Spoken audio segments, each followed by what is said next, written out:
Добар ден, почитувани, започува уште една нова Телма амбулант. Петочото издание го реализираме во соработка со клиничката болница Жан Митрев. На Светскиот ден на срцето зборуваме за здравјето на овој орган. Дали срцето старее, како што старееме и ние?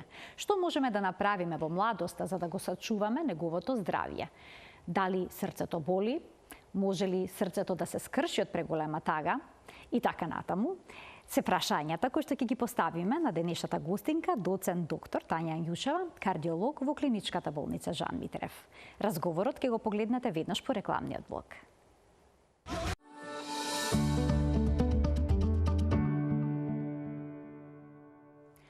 Ако го запознаеме нашето срце подобро, ќе можеме подобро да си помогнеме да го зачуваме неговото здравје. Токму за срцето денеска зборуваме со доцент доктор Тања Јушева, кардиолог во клиничката болница Жан Митрев. Докторке, добре ни дојдовте во студиото на Телма. На Светскиот ден на срцето, кој што се одбележува веќе години наназад. Секогаш е на овој ден, на 29-ти? Не. Светскиот ден на срцето е започнат за прв пат да се одбележува на 24 септември 2000 година. Интересна е малку историјата. Значи, Светската здравствена организација и Светската федерација за срце направили анализа која што за жал бројките и податоците се уште се тука некаде и констатирала дека најголем причинител за смртноста меѓу луѓето на глобално на земјината топка е се кардиоваскуларните заболувања. По повод тоа сватиле дека треба да се повлечат и да се направат кампањи со кои што ќе се подигне свесноста кај луѓето за подобрување и начинот на одржување на здравјето на срцето и кардиоваскуларниот систем. Прва таа идеја ја дал тогашниот председател на Светската федерација за срце Антони Биас де Луна и по негов предлог од 2000 година на 24 септември почнало да се одржува првата кампања за заштита на срцето и денот е прогласен за ден на заштита на срце.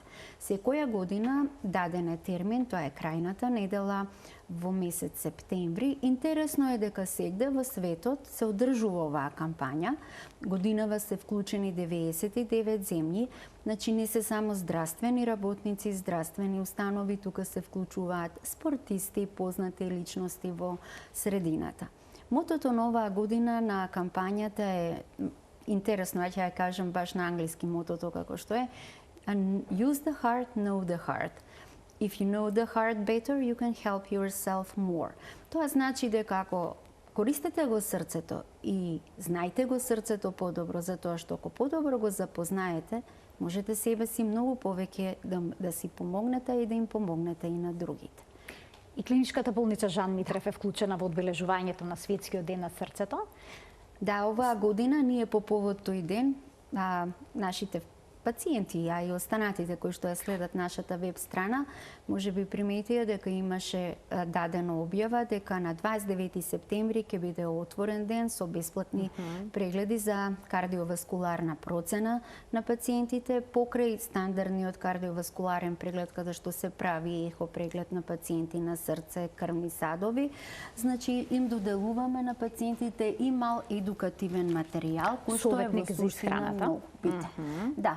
Една од главните причини за компликации на кардиоваскуларниот систем е неправилната исхрана и затоа ние го подготвивме овој советник за исхрана во која што покрај тоа што има начин на исхрана за пациенти кои што се со кардиоваскуларни заболувања, има и за начин на исхрана кај поедини други заболувања. Како што ја наричаме операција на тироидната жлезда.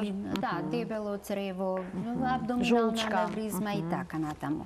Поедно направивме мал прирачник кој што е многу интересен, што можете да направите за да го заштитите и намалите ризикот од кардиоваскуларни заболувања. Тука е покрај советите за начин на исхрана, здрава храна, мислам здрав живот, ќе продискутираме понатаму во тек на нашето интервју, на пациентите им доделуваме и мал реквизит за антистрес. Така, овие се тие топчиња, многу корисни. Да, обично при стрес, нели, нешто имаме потреба да сгужваме без од негде да го истуриме, овие се обични гумени топчиња на кои што може да се истури бесот, а јас се шегувам, може и да се удри по некого без последица. Па затоа им давате по две, да едно може некогаш да е малку. Да, Песот да се некогаш не се шегуваме. решава само со едно Да. топче, јас се шегувам. Но стресот исто така фактор кој што влие врз работата на срцето и врз здравјето на овој орган. Да, стресот е во суштина најголемиот фактор. За жал тој фактор делумно може да се контролира со медикаменти, меѓутоа секој човек треба да научи, односно најважно е се уште од мали нозе да детето научи, а покасно младата личност, а покасно возрастната па и зрела личност научи како да се справи со стресот. Затоа што стресот предизвикува лачење на внатрешни субстанции кои што се нарекуваат катехоламини. Тие предизвикуваат стегање на крвните садови кои што го хранат срцето и предизвикуваат, ние докторите велиме, исхемија или народно кажано недоволно снабдување со крв на срцевиот мускул. Секоја таква епизода прави да срцевиот мускул страда и секое такво страдање може да се манифестира со пораст на крвен притисок, некоја нејасна болка во предел на градите која што не оптоварува, или ни се стега долната вилица кога сме нервозни, напнати, болка позади меѓу плешките. Во суштина сето тоа е последица на стресот. Најдобар начин да стресот се толерира, да индивидуата направи баланс меѓу врските, меѓутоа баланс и поминато време на рекреација во природа или она лично задоволство кое што нели сите нас не релаксира. Некој го релаксира музика, некој читање книга. Така, секој да си најде што му Секој да годи. си најде она што го релаксира Така. е многу битно. Али природата дефинитивно со своите звуци, шумови, боите е најголемиот ослободувач од стресот. И ова топча на момент. И ова топче. Да, јас сум сега под стрес, мислам. Слободно држите го во текот на емисијата. Докторке, веќе споменавте дека срцето е мускул. Да. Точно ли дека е најсилниот мускул во нашиот организам? Најработливиот мускул, додека сите имаат право да одморат, нашето срце нема право да одмори, односно сечие срце нема право да одмори, мора да работи континуирано. Зависност од работата на срцето, зависи снабдувањето со крв, кислород, шеќер на целиот организам и сите органи. Значи, од тоа колку срцето е способно, издржливо и работливо, такво ќе биде здравјето на целиот организам. Малку да кажеме и од анатомија сега, односно од градбата и структурата на самото срце, пошто верувам дека никој нема обичај да го прочита тој дел. Срцето се состои од 4 шуплини, 2 комори и 2 предкомори, а меѓу секоја шуплина има унасочувачи на движењето на крвта, тоа се така наречените валвули или како што народот се популарни, залистоци. Измеѓу левата половина на срцето се наоѓа лева предкомора, лева комора и тука се наоѓа така наречената митрална валвула, таа ја унасочува крвта да од левата предкомора доаѓа во левата комора. Од десната страна е десната комора и десната предкомора, а тука се наоѓа трикуспидната валвула која што е составена од 3 ливчиња и која што ја унасочува крвта да од десната предкомора оди кон десната комора. Со што срцето е поделено на 2 дела, односно на лева и десна половина, не е партиски поделено, морам да кажам, да се насмееме и тука малку. Поделено е затоа што од десната страна секогаш се собира нечистата крв од целиот организам, крвта која што веќе стигнала од срцето дистрибуирана до сите органи, употребени се шеќерите, употребено е кислородот и се ослободени отровните материи од метаболизмот, тука е јаглероден двуоксид, лактати и останати материи, кои што преку десната половина и преку вените се враќа до десната половина на срцето. Тука преку десната предкомора оди крвта во десната комора и потоа оди до белите дробови. Белите дробови се нашиот вентилатор, значи нашата природа, и тука се прави замена на јаглеродниот двуоксид со кислород. Пушачите треба да знаат колку повеќе пушат, толку повеќе својот природен вентилатор и чистач на крвта од отровните гасови си го загадуваат и ја намалуваат способноста и капацитетот да белите дробови работат како што треба. Не само заради тоа што никотинот ги задебелува дебелината на крвните садови, на белите дробови, туку воедно никотинот го менува и самото бело дробно ткиво, ги менува алвеолите, ги прави покрти, се менува меѓу алвеолите просторот и така. Откако крвта ќе се снабди со кислород преку белите дробови, доаѓа во левата предкомора и така прочистената крв оди во левата комора. Преку аортата, аортата ни е главниот крвен сад и тука се наоѓа аортната валвула, која што се состои од 3 ливчиња, кои што се во формата на знакот на Мерцедес. Кога се здрави и нормални, тие кога се отвараат, срцето ја истиснува крвта во организмот, а кога се затворени, се овозможува да срцето, односно левата половина, левата комора, се наполни со оксигенираната крв од левата предкомора. На таков начин е воспоставена една целосна циркулација. Така, поради тоа и срцето постојано пумпа и испумпува, всушност чука и удира. И колкав треба да биде нормалниот пулс на срцето? Вообичаено нормално е од 60 до 80 во минута. Меѓутоа има луѓе кои што природно, тоа им е запишано уште во нивните гени, со самото раѓање се со поспора срцева фреквенција, некаде околу 50, има некои кои што се природно околу 80 до 90. Во секој случај, се што е над 100 веќе се смета за забрзана срцева работа или тахикардија, која што воопшто не е добра, затоа што го троши срцевиот мускул пред време. И другиот дел, каде што постои многу спора работа, да речеме под 30 во минута, и таа не е добра, затоа што срцето во тој случај не е способно да обезбеди доволно крв за работата на останатите органи.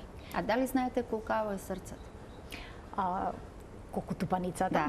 Секој човек... каде точно се наоѓа, кажете ми? Да. Дали на средина, на лево, може ли на десната страна да понекогаш ке некој луѓе да види? Да. Значи срцето е, големината на срцето е еквивалентна на големината на тупаницата, односно на шаката стегната во форма на тупаница на секоја индивидуа. И е пропорционална со висина, тежина, нормално раст кај секоја индивидуа. Воедно срцето нормално и вообичаено се наоѓа на левата страна со својот врв свртен према лева страна према ребрата и долу према диафрагмата, према преградата кон абдоминалната шуплина. Има индивидуи кои што се родени со природно вродено поместување на позицијата на срцето и тоа се нарекува медицински декстрокардија, односно десно позиционирање на срцето. Ќе имаат никакви проблеми? Не, имаат најнормален живот и можат да ги добијат сите коронарни заболувања како и останатите индивидуи.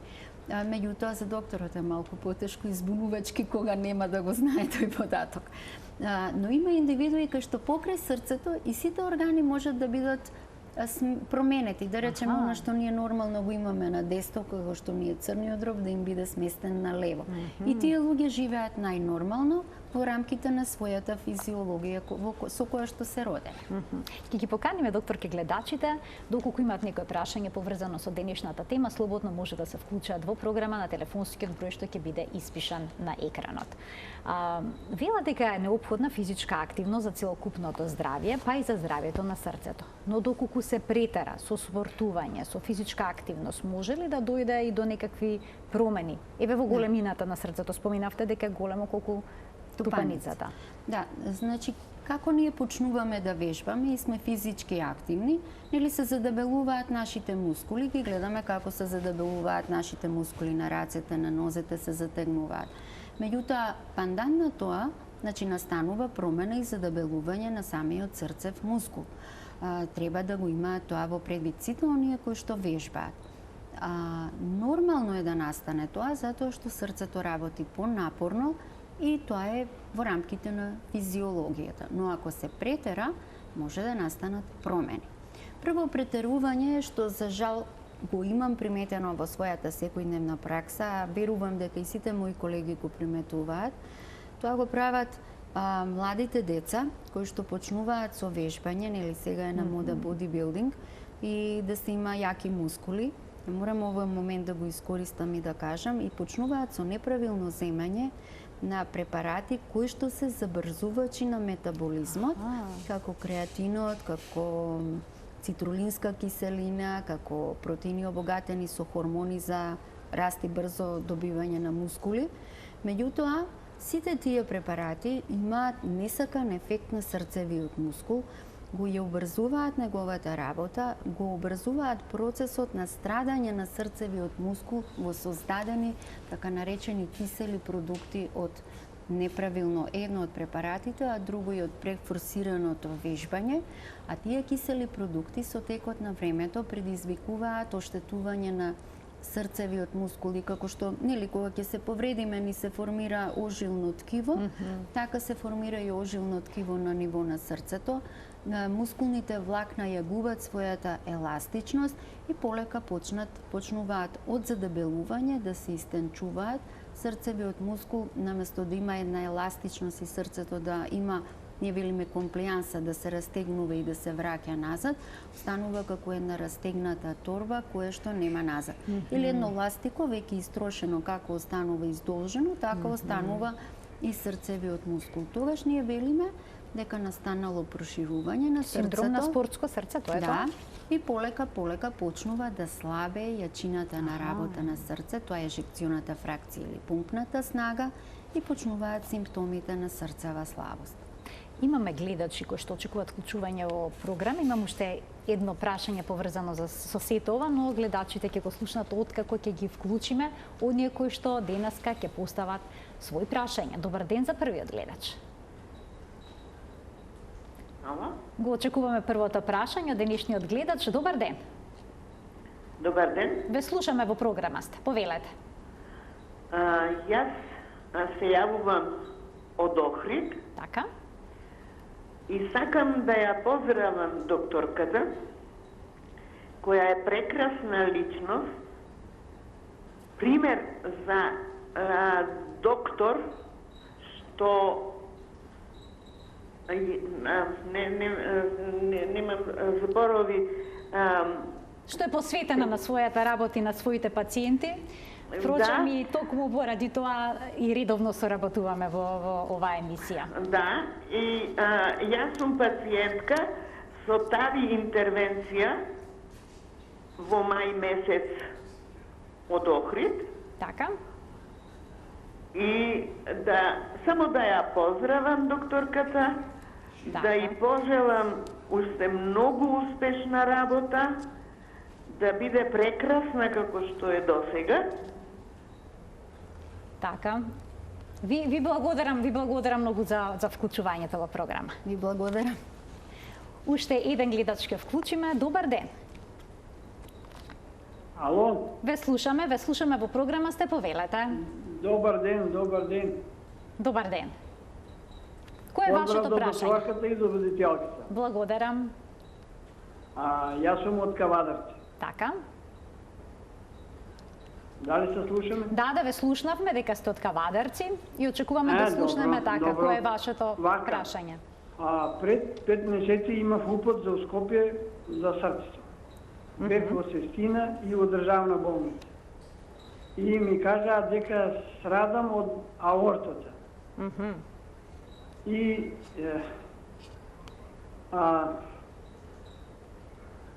ми пратија на операција, али таа операција не ми гарантира ништо, а ми побара многу големи пари. Така, ве интересира, предпоставам, која е успешноста на операцијата, дали на таков начин може да се реши проблемот? проблемот? Што може да направиме? Имам голема мака, имам многу голем замор, не можам да дишам. Така, тешка ви е состојбата. За физичка работа веќе не становени збор. Така. Ви благодарам за вклучувањето во програма. Што можете да посоветувате? Неопходна ли операција во ваков случај? Прво треба да знаеме зашто заболување на аортата се работи. Значи може да постојат различни видови. Така. Може да е проширена аортата, може да враќа, да пропушта аортната валвула. Значи може да е стесната на поедини делови, може да има стеснување на аортната валвула. Најдобро би можела да му понудам на господинот, ако му одговара, да дојде да го прегледаме во нашата установа. Мислам, во рамките на Денот на срцето, и пошто прашањето е на Денот на срцето, би бил вклучен во, како и сите други пациенти што се од оваа акција на бесплатен преглед, за да му дадаме правилен совет.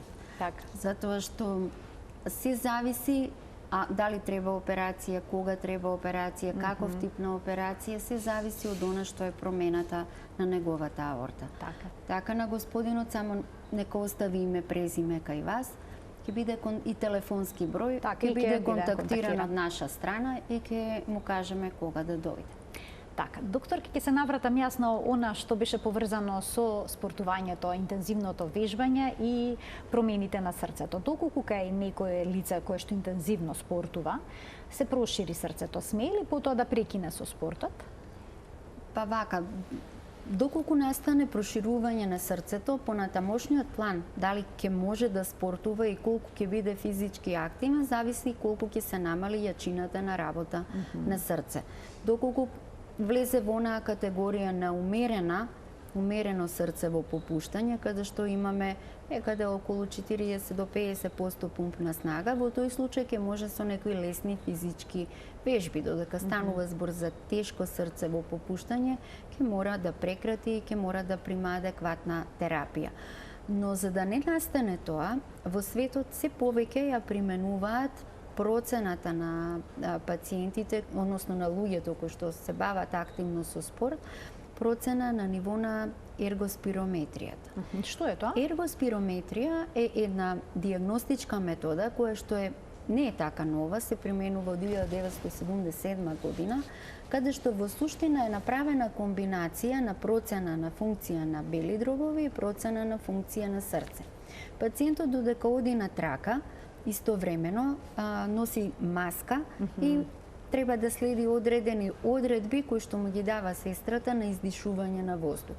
Врз основа на издишениот воздух, врз основа на ЕКГ, промените што се јавуваат, ритам промените во тек на стрес тестот, ние како лекари сме во состојба да направиме правилна процена. Меѓутоа, не само на состојбата на срцето, него може да се направи и правилна процена на калориметриските резерви и колку и до кој ниво на физички оптовар треба да биде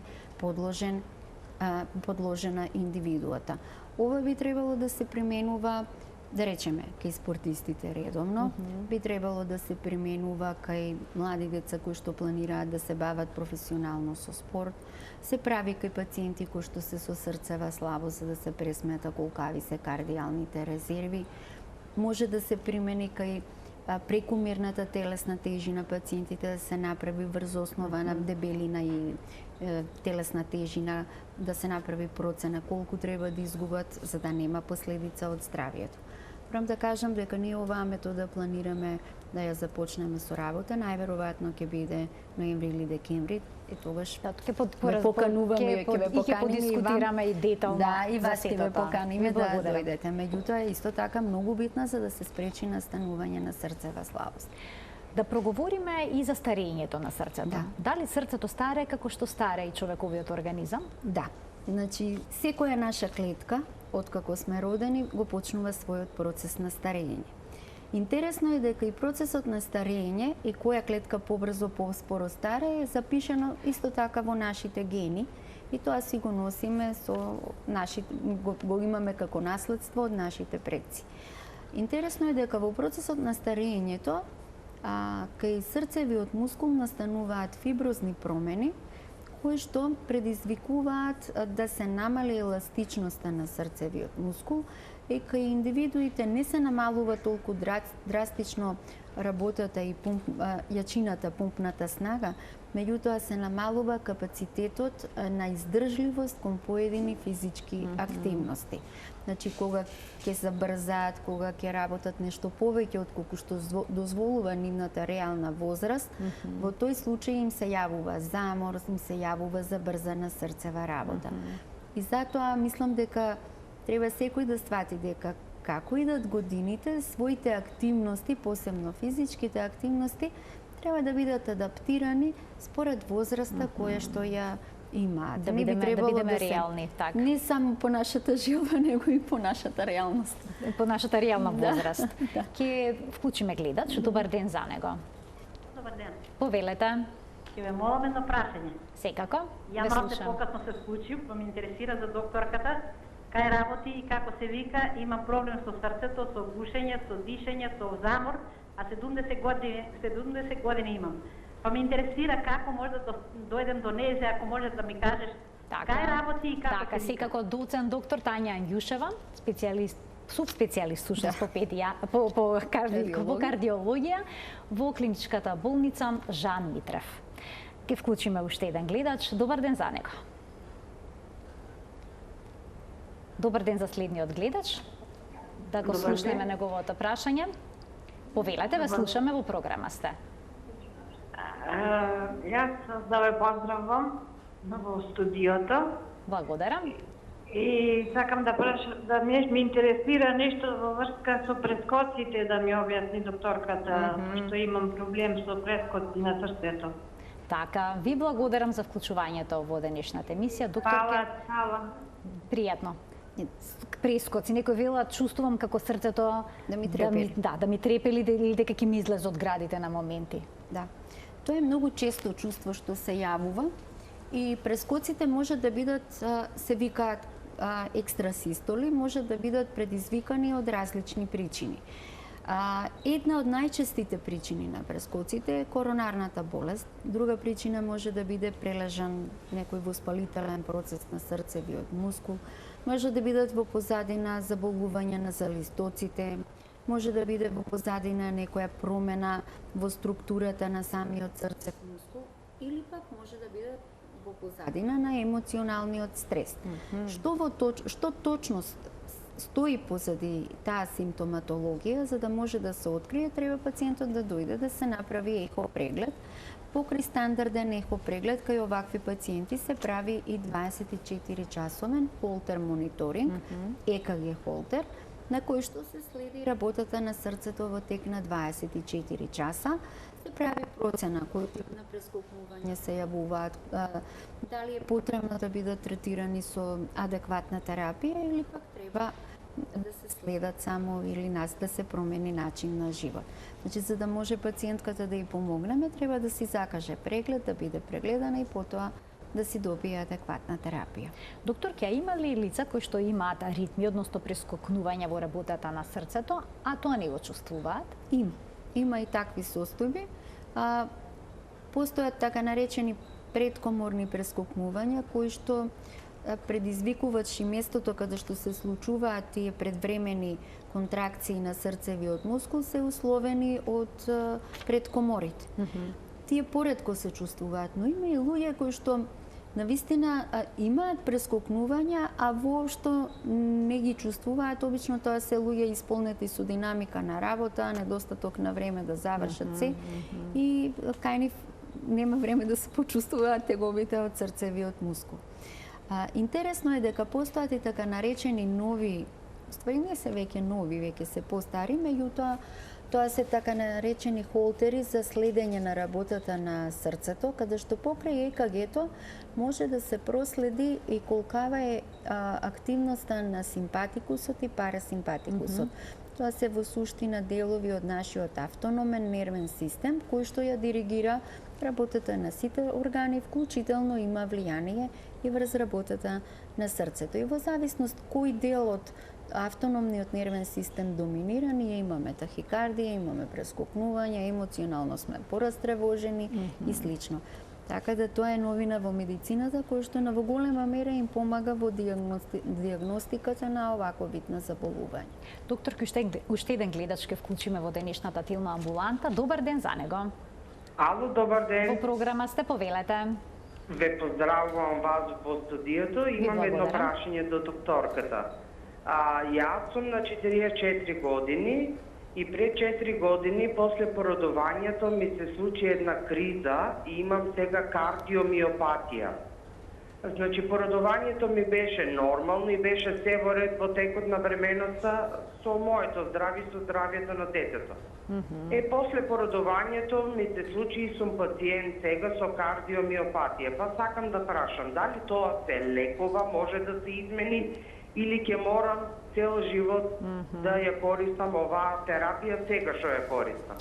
Фала ви, ако може поопширно да ми објасните. Така, ви благодарам и ви поздравувам. И поздрав до вас. Повелете, докторке. Значи, бременоста е познато дека е физиолошка појава, меѓутоа бременоста предизвикува и хормонални промени во организмот на мајката, кои што се овозможуваат раст и развој на плодот кој што го носи. Вообичаено не би требало да направи никакви проблеми, завршува со породување, завршува се најнормално. Меѓутоа, кај поедини индивидуи, посебно кога се работи за бременост во понапредната возраст, хормоналните промени кои што настануваат можат непосредно пред породување, за време на породување или пак после породувањето да предизвикаат промени во состојбата на мајката и да предизвикаат оптоварување на срцевиот мускул, проширување и да направат така наречена, ние докторите велиме, постпартална дилатативна кардиомиопатија, која што може да се манифестира од животно загрозувачка, лесна форма или пак средно тешка форма. Оваа постпартална кардиомиопатија настанува како резултат пред се на дисбалансот на соли и вода, задршка на течности, влијанието на промените на ниво на хормоналниот статус на ниво на самиот срцев мускул на мајката, и тоа е тоа кое што доведува да настане издолжување на срцевиот мускул, губење на еластичност. Интересно е дека тука ретко се создава сврзно ткиво и трајно ожилно оштетување и најчесто постпарталните кардиомиопатии можат да завршат со подобрување на функцијата на срцето, но кај некои пациенти може да направат и трајни оштетувања. Значи индивидуално е се тоа? Тоа е индивидуален одговор и тука најдобро дали би се повлекло или не на пациентката може да ја даде лекарот, кардиолог, кој што ја следи редовно. Кој што може да забележи дали има некакви подобрувања во состојбата. А докторке, точно ли е дека жените имаат поздраво срце во младоста во споредба со мажите? Па, зависно како живеат. Одма ќе ви одговорам. Живот е поврзано, значи поврзано е се со стил на живот. Важна улога. Да, хормоните женски точно е дека го штитат срцевиот мускул, но знаете како, колку и да има заштита, ако има оштета, доминира оштетата. Така. Нивото на женските хормони делуваат протективно во смисол што жената е помалку импулсивна и склона кон влијанието на адренергичните катехоламини, кои што повеќе се застапени кај мажите, односно кај машкиот пол. Сега, малку медицина морам да употребам. Да. Нашите катехоламини може да бидат обично кога се лачат повеќе, а тие се излачуваат повеќе при стрес, при физичка работа, при напор. Значи предизвикуваат забрзана срцева работа, тие се тие што го форсираат срцевиот мускул. Женските во физиологијата на мажите е да повеќе се склони кон излачување на поголема количина, а и рецепторите кои што се присутни на самиот срцев мускул повеќе се сензитивни кон адренергичниот дел и токму ради тоа они се поизложени на несакани ефекти, најчесто срцев инфаркт и коронарна болест. За разлика од нив, женските хормони се тие кои што го штитат срцето на жената додека е активен период, затоа што рецепторите на ниво на срцевиот мускул се помалку сензитивни кон овие адренергични хормони и на таков начин помалку има моменти на стегање на срцевиот мускул, недоволно снабдување со крв и помалку се склони кон миокарден инфаркт. Меѓутоа, никотинот, седечкиот начин на живот, прекомерната начин на исхрана со прекомерен внос на трите бели смрти, тоа е сол, брашно и шеќер, прекомерно, неумерено, значи го менуваат ова, злоупотребата на дроги. Сето тоа е моменти кои што можат да доведат до оштетување некакви на срцето. Да. Имаме повторно гледач, ќе му дадеме предност, ќе слушнеме уште едно прашање, не добив знак дека се исклучил, добро, продолжуваме понатаму. Докторке, дали е точно дека срцето може да настрада и од прекумерна тага? Да. Оној синдром на скршено срце, дали на вистина може да се случи, дали почесто се јавува кај жени или па кај мажи? Ке споменавте дека се нивните рецептори различно сензитивни. Да, почесто се случува кај жените, токму ради тоа што пак од една страна неколку се по-резистентни кон адренергичниот ефект, повеќе се осетливи кон моментот на тага, депресија, емоционалниот стрес. Емоционалниот стрес од своја страна исто така предизвикува промени на ниво на циркулацијата на самиот срцев мускул и предизвикува преодни епизоди на недоволно снабдување со крв, кои што се нарекуваат преодни исхемични периоди. Една од тие синдроми е така наречен Такацубо синдром или синдром на скршено срце токму, кој што најчесто тригер на сета оваа состојба е токму емоционалниот стрес предизвикан со страф и со болка. И затоа жените имаат полесно може да им се скрши срцето отколку кај машкиот пол. Имаме гледач, овој пат се надевам дека успешно ќе се вклучи во програма. Добар ден. Ало, добар ден. Ве слушаме во програма сте. Повелете. Ние сме пациент на доктор Ања Андесова.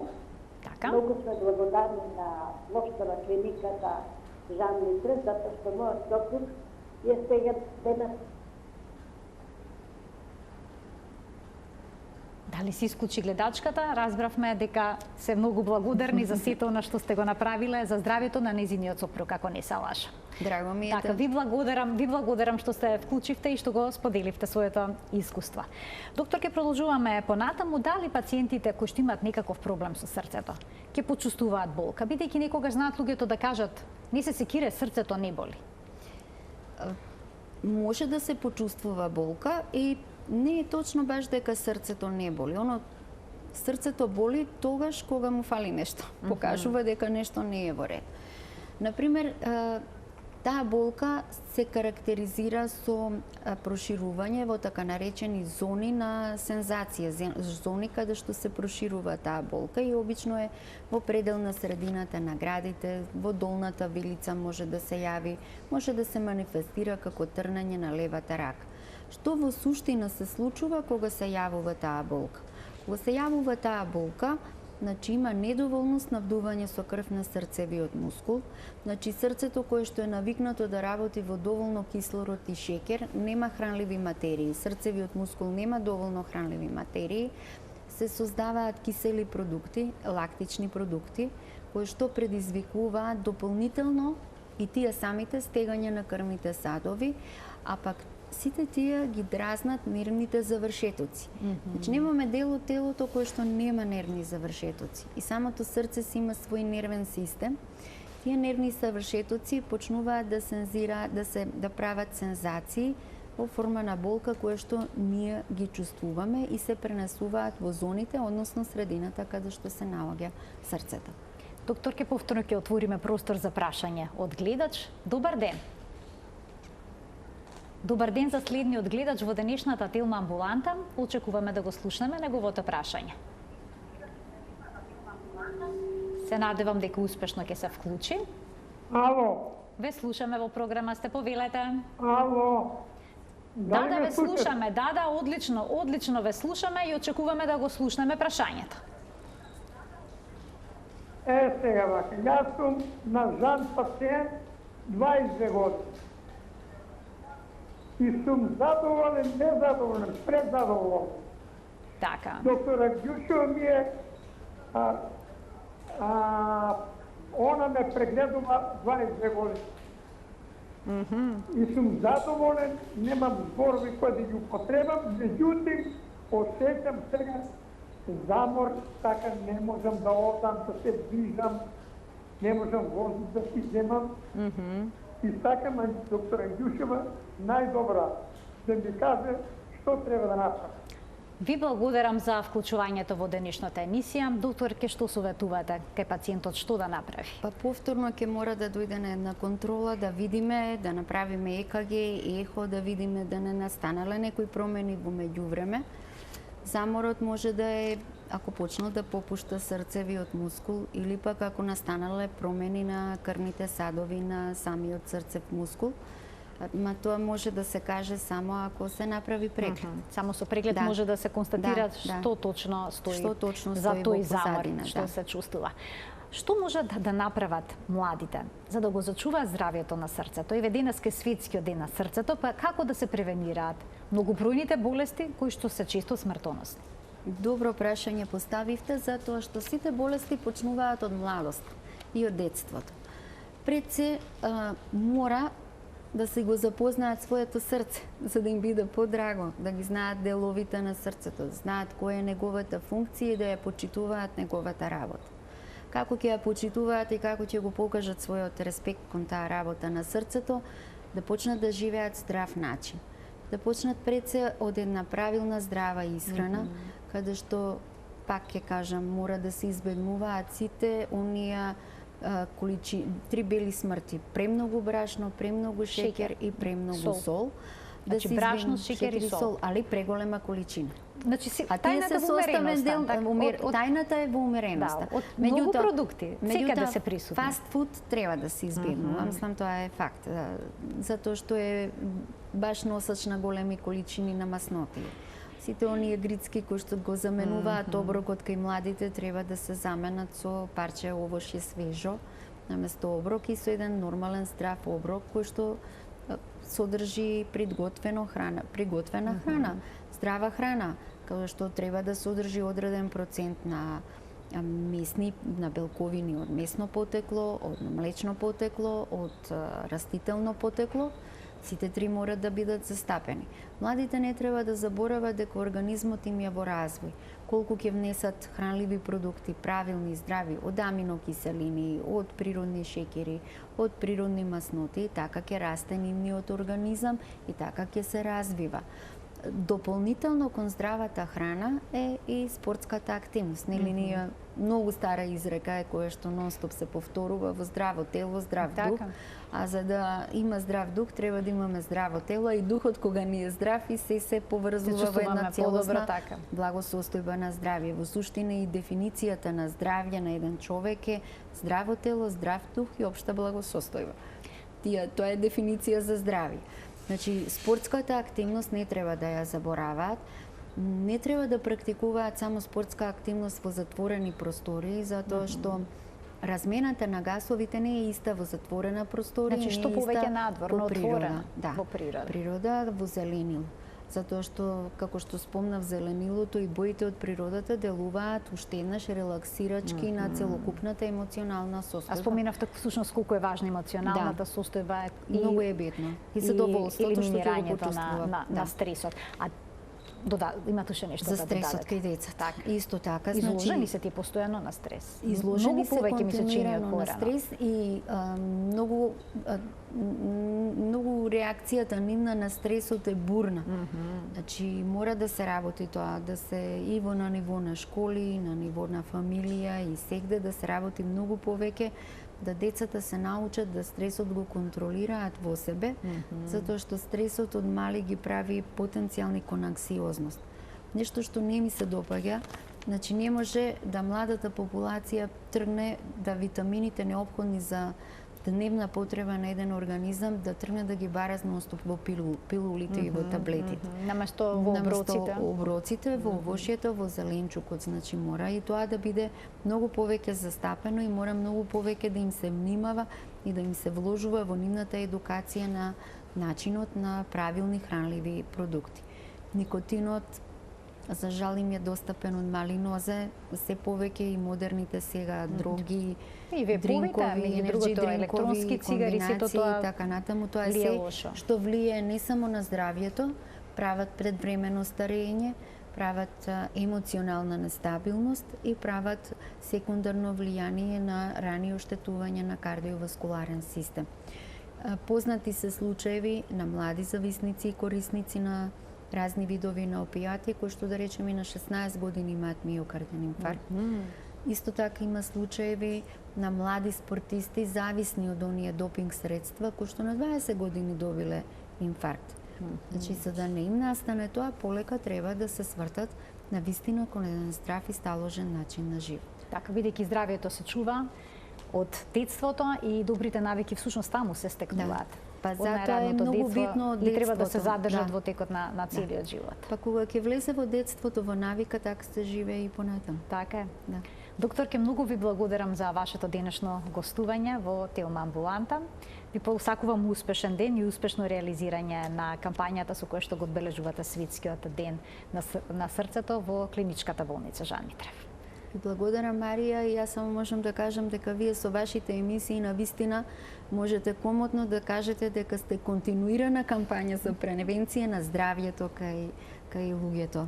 Затоа што овие емисии кои што се прават и кои што ги организирате на различни теми се многу битни и се тригер да може би секоја индивидуа помисли што можам јас да си помогнам за да ми биде подобро за утре. Така, нашата цел е заедно со гледачите да учиме за здравјето.